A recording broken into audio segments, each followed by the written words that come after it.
What are the signs of anxiety in a teenager or young adult? In this video, you'll hear from certified psychotherapist Marc Azoulay as he explains the distinct indications of anxiety for young people. Hey, it's Clint with Sandstone Care, where we help teens, young adults, and their families overcome challenges that come with substance use, addiction, and mental health conditions. All right, let's get right to it.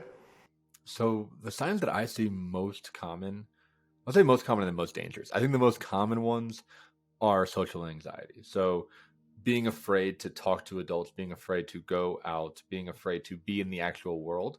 I think again, what we talked about with the technology piece, interacting more through a screen rather than in physical space. I think that's the most common. I think a lot of teens are going through that type of thing.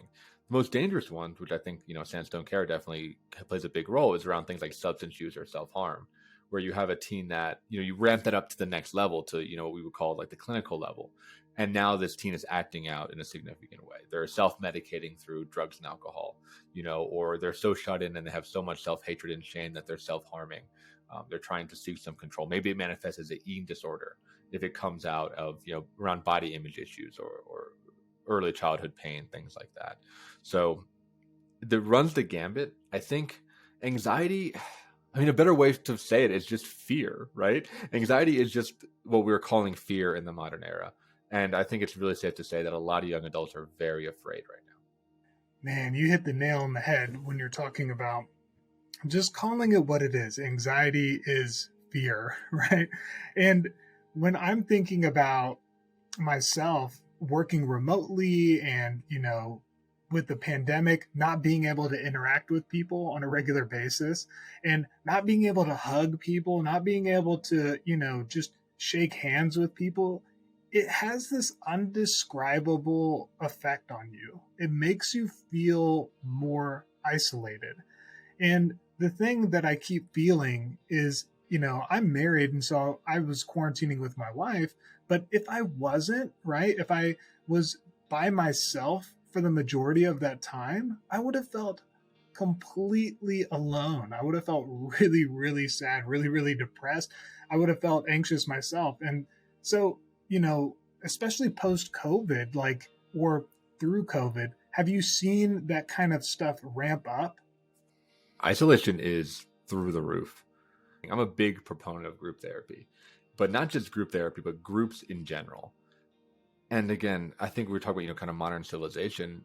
Groups don't naturally form the same way they used to because we're able to be isolated. Like, yeah, you can quarantine when you're single, but you don't have to talk to people because you have Amazon to deliver everything, right? You have DoorDash, you have Grubhub, right? Like many of us have the privilege, me included, to be able to work from home, right? I did my whole job remotely.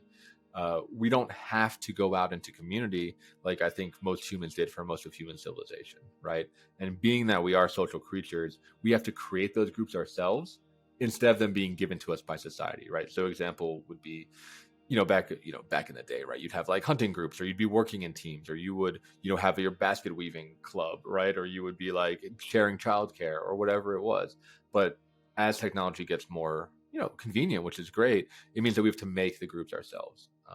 And I think many people didn't have those structures in place, right? They didn't realize how much social connection, how many of those hugs that you talked about, how many of those, just people that know who you are, literally, right? Just know who you are, came from their work environment and came from their commute.